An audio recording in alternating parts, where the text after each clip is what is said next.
Hi, I'm Hiba. Currently Calicut medical കോളേജിൽ first year MBBS student ആണ്. So എല്ലാവരും അഡ്മിഷന് വേണ്ടിയിട്ടൊക്കെ വെയിറ്റ് ചെയ്ത് നിൽക്കുന്ന ഒരു സമയമാണല്ലോ. എല്ലാവർക്കും ഭയങ്കര ഡൗട്ട്സ് ഉണ്ടാവും MBBSനെ പ്രൊസീജിയേഴ്സിനെ കുറിച്ചിട്ട്. സോ കേരളത്തിൽ ഒരു കോളേജിൽ ആവശ്യമായിട്ടുള്ള കാര്യങ്ങൾ അഡ്മിഷൻ്റെ സമയത്ത് ആവശ്യമായിട്ടുള്ള കാര്യങ്ങളാണ് ഈ ഒരു വീഡിയോയിലുള്ളത്. ഞാൻ കഴിഞ്ഞ കൊല്ലം ആണ് അഡ്മിഷൻ എടുത്തത്. സോ അപ്പം എന്തൊക്കെയാണ് എനിക്ക് ആവശ്യം വന്നത് എന്നാണ് ഞാൻ ഈ രീതിയിൽ പറയുന്നത്. First of all Aadhaar card. ഞാൻ എന്തൊക്കെയാണ് വേണ്ടതെന്ന് ഫസ്റ്റ് ലിസ്റ്റ് ചെയ്യാം കേട്ടോ. Aadhaar card, NEET admit card, NEET score card. Aadhaar card കുട്ടിയുടെയാണ്. നീറ്റ് അഡ്മിറ്റ് കാർഡ് നമ്മൾ എക്സാമിന് മുന്നേ വരുന്ന അഡ്മിറ്റ് കാർഡ്. അത് ഓൾറെഡി ഡൗൺലോഡ് ചെയ്ത് വെച്ചവരാണെങ്കിൽ പ്രിന്റ് എടുക്കാം, അല്ലെങ്കിൽ ഇപ്പോൾ സൈറ്റിൽ കയറിയാലും ഡൗൺലോഡ് ചെയ്യാൻ പറ്റും. Then NEET score card. നമുക്ക് സ്കോർ വന്നപ്പോൾ നമ്മളുടെ റാങ്ക് മാർക്കൊക്കെ വന്നിട്ടുള്ളൊരു ഷീറ്റ്, അതാണ് NEET score card. Then allotment memo. നമുക്ക് അലോട്ട്മെന്റ് കിട്ടിയതിന് ശേഷമാണ് ഇത് വരാം. അപ്പം നമ്മുടെ സൈറ്റിൽ നമുക്ക് ഏത് കോളേജാണോ കിട്ടിയത് ആ ഒരു ഡീറ്റെയിൽസ് ഉണ്ടാവും, നമുക്ക് ഏത് കാറ്റഗറി വഴിയാണ് കിട്ടിയത്. ദെൻ ഇനിയിപ്പോൾ നിങ്ങൾക്ക് കാറ്റഗറി വഴിയാണ് കിട്ടിയതെന്നുണ്ടെങ്കിൽ അതിൻ്റെ കൂടെ നിങ്ങളുടെ സ്പെഷ്യൽ കാറ്റഗറി സർട്ടിഫിക്കറ്റ് വെക്കണം. സ്റ്റേറ്റ് മെറിറ്റിലാണെന്നുണ്ടെങ്കിൽ അതിൻ്റെ ആവശ്യമില്ല. ബട്ട് ഏതെങ്കിലും അണ്ടർ സ്പെസിഫിക് കാറ്റഗറിയിലാണ് നിങ്ങൾക്ക് ആ സീറ്റ് കിട്ടിയതെന്നുണ്ടെങ്കിൽ സ്പെഷ്യൽ റിസർവേഷൻ സർട്ടിഫിക്കറ്റ് വെക്കണം. Then allotment memo, nativity certificate, birth certificate. Then SLC mark സർട്ടിഫിക്കറ്റിന്റെ ഒറിജിനൽ വെക്കണം, +2ന്റെ. നമ്മളിത് ഓൾറെഡി അവിടെ കൊടുക്കുന്നതുകൊണ്ട് നമുക്ക് സ്കോളർഷിപ്പിനൊക്കെ ഇനി ഇതേ സർട്ടിഫിക്കറ്റ് ആവശ്യമുണ്ടാവും. സോ മാക്സിമം കോപ്പീസ് ഒക്കെ എല്ലാവരും എടുത്ത് വെച്ചിട്ട് വേണം കൊടുക്കാൻ. Then transfer certificate, conduct certificate. നമ്മൾ +2 എവിടെയാണോ പഠിച്ചത് അവിടെ നമുക്ക് തന്നിട്ടുണ്ടാവും TCയും കണ്ടക്ട് സർട്ടിഫിക്കറ്റും. ഈ കണ്ടക്ട് സർട്ടിഫിക്കറ്റിന് വാലിഡിറ്റി ഉണ്ട്. അത് എനിക്ക് തോന്നുന്നു 1 വർഷം എങ്ങാണ്ടാണ്. സോ +2 നേരിട്ട് വന്നൊരു കുട്ടിക്ക് നേരിട്ട് ആ സർട്ടിഫിക്കറ്റ് കൊടുക്കാം. എല്ലാ റിപ്പീറ്റ് ഒക്കെ ആണെന്നുണ്ടെങ്കിൽ നമുക്ക് എന്ത് ചെയ്യണം, അത് റിന്യൂ ചെയ്യണം. അപ്പൊ പഴയ കണ്ടക്ട് സർട്ടിഫിക്കറ്റ് കൂടെ കരുതുക ഹെഡ് മാസ്റ്റർ അടുത്ത് പോകുമ്പോൾ. അപ്പം നമ്മൾ പുതിയതായിട്ട് കണ്ടക്ട് സർട്ടിഫിക്കറ്റിന് വേണ്ടിയിട്ട് നമ്മൾ ഓൾറെഡി നമ്മുടെ അടുത്ത് ഇപ്പോൾ എല്ലായിടത്തും ഹെൽപ്പ് ഡെസ്കിലൊക്കെ ഒരുപാട് PDF ഒക്കെ വന്നിട്ടുണ്ടാവും. സോ ആ PDF ഒക്കെ പ്രിന്റ് ഔട്ട് എടുക്കുക. ദെൻ നമ്മൾ പഴയ ഏത് +2 എവിടെയാണോ പഠിച്ചത് അവിടേക്ക് നമ്മൾ പഴയ കണ്ടക്ട് സർട്ടിഫിക്കറ്റ് കൂടെ കരുതിയാൽ നമുക്ക് ഹെഡ് മാസ്റ്റർ ആ പഴയത് നോക്കിയിട്ട് നമുക്ക് റിന്യൂ ചെയ്ത് തരും. ദെൻ പറഞ്ഞു മെഡിക്കൽ ഫിറ്റ്നസ്, വാക്സിനേഷൻ.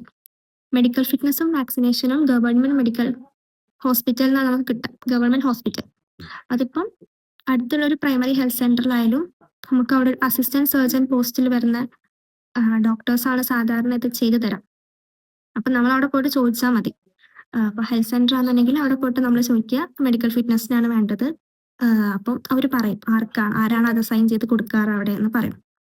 ദെൻ പിന്നെ മെഡിക്കൽ ഫിറ്റ്നസിന്റെ സമയത്ത് നമ്മൾ ചെക്ക് ചെയ്ത് അത് ഇപ്പം നിങ്ങളൊരു ജനറൽ ഡിസ്ട്രിക്ട് ഹോസ്പിറ്റലിലാണ് പോകുന്നതെന്നുണ്ടെങ്കിൽ അവിടെ തന്നെ ഉണ്ടാവുമല്ലോ കണ്ണിന്റെ പരിശോധന ഒക്കെ അവിടെ തന്നെ ഉണ്ടാവും.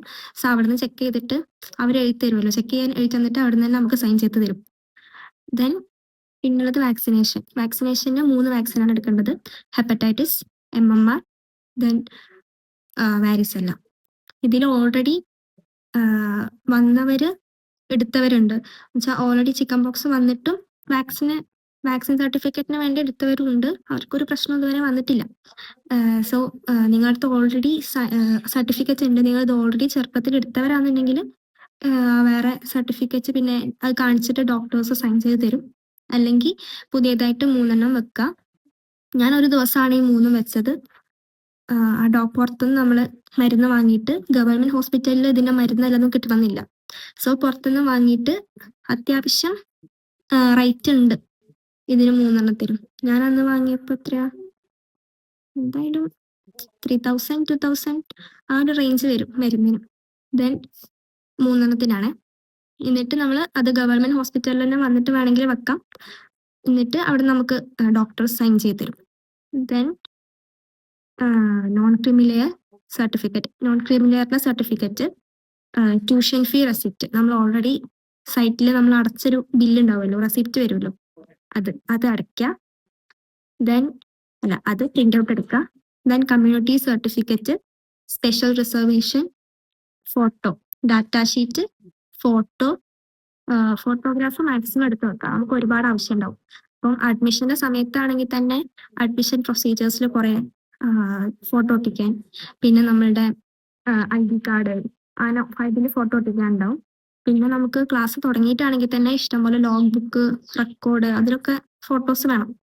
അപ്പോൾ ഫോട്ടോസ് മാക്സിമം എടുത്ത് വെച്ചോളൂ, കുഴപ്പമൊന്നുമില്ല, വേസ്റ്റ് ആയി പോകുന്നില്ലാലും. പിന്നെ stamp papers, stamp sized photo വേണമെന്നാണ് പറഞ്ഞിരുന്നത് കഴിഞ്ഞ കൊല്ലം. സോ ഞാൻ എടുത്തിരുന്നു, പക്ഷെ എനിക്കത് എവിടെ ആവശ്യം വന്നിട്ടില്ല. മേ ബി ചില കോളേജിൽ ആവശ്യം ഉണ്ടായിരിക്കും, അറിയില്ല. Then bond paper college to college differ ആയിരിക്കും. ഒന്നെങ്കിൽ 200ന്റെ ഒരു ബോണ്ട് പേപ്പർ, അല്ലെങ്കിൽ 50യുടെ 4 പേപ്പർ എന്നാണ് പറയാം. അത് കോളേജിനനുസരിച്ചായിരിക്കും. ചില കോളേജിൽ അതിന് മുന്നേ തന്നെ നമുക്ക് പ്രിന്റ് ഔട്ട് ഒക്കെ തന്നിട്ട് നമ്മൾ ഇവിടുന്ന് സൈൻ ചെയ്തിട്ടാണ് പോവാറ്, ചില കോളേജിൽ. ബട്ട് കാലിക്കറ്റ് മെഡിക്കൽ കോളേജിൽ ഞാൻ അഡ്മിഷൻ എടുത്ത സമയത്ത് ഞാൻ ഇവിടുന്ന് ബോണ്ട് പേപ്പർ എടുത്തു. ടു പ്രിൻസിപ്പൽ, ഫസ്റ്റ് പാർട്ടി ഞാൻ, സ്റ്റുഡന്റിന്റെ പേര് first party, second party to the principal. Then നമ്മൾ കോളേജിൽ പോയതിന് ശേഷം അവിടുന്ന് LRCന്ന് പ്രിന്റ് ഔട്ട് എടുത്തു തന്നു. എന്നുവെച്ചാൽ ഡോക്യുമെന്റ് അവിടെ തന്നെ ഉണ്ടാവും.